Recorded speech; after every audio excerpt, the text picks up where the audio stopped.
Another Ohio State rout, another impressive performance from this defense. They allowed 3.1 yards per play through three quarters. The first-string defense only allowed one touchdown today in a 49-20 win over Michigan State at Spartan Stadium. So this is the first half of the season. This is the sixth game, 1 week off, and then 6 more games. So looking back, obviously one of the big questions coming into the year was how good would this defense be?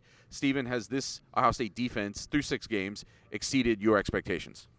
Yes, all in one area, which, I mean, has been harped on. And the cornerback play needs to just drastically improve regardless of who's healthy and who's not. But I think the defensive line has been stout. Mike Hall is an all Big Ten player at this point. He had 2.5 sacks today, and he was leading his team in sacks beforehand before he went out for a game.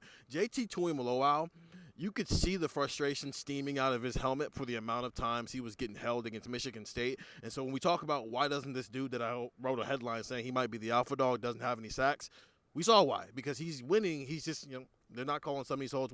That's football. You got to play through some of this stuff. I think the defensive line has been stout, and I think Tommy Eichenberg and Steel Chambers.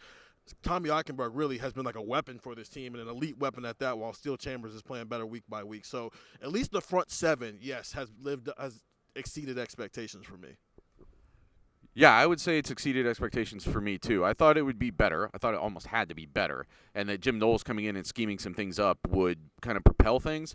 But this defense needed star power. It really lacked star power last year. It lacked a lot of things. It lacked kind of some cohesiveness, too, some of that, sort of basic competence at times. But it needed guys who could step up and just make those impact plays. And Mike Hall, Tommy Eichenberg, it's either guys who are just their time had arrived, or like with Eichenberg, Jim Knowles, and I give him credit too, but Jim Knowles is like using him as a weapon in a way that he wasn't being used at before, and he's kind of turning him into that kind of player.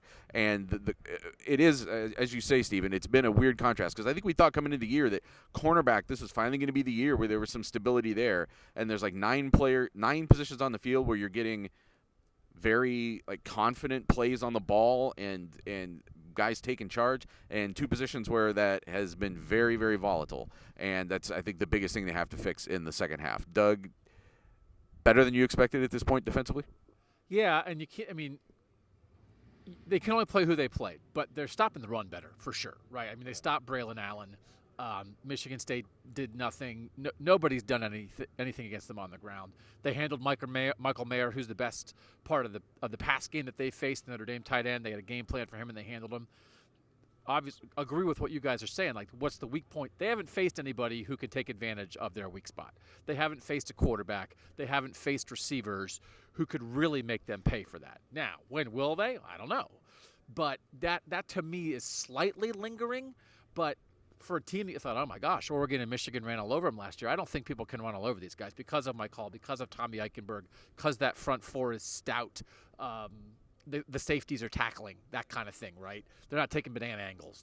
If somebody gets out of the box, you think they'll make a tackle for a 12-yard gain and knock up a 70-yarder. So the run defense, I think you can believe in.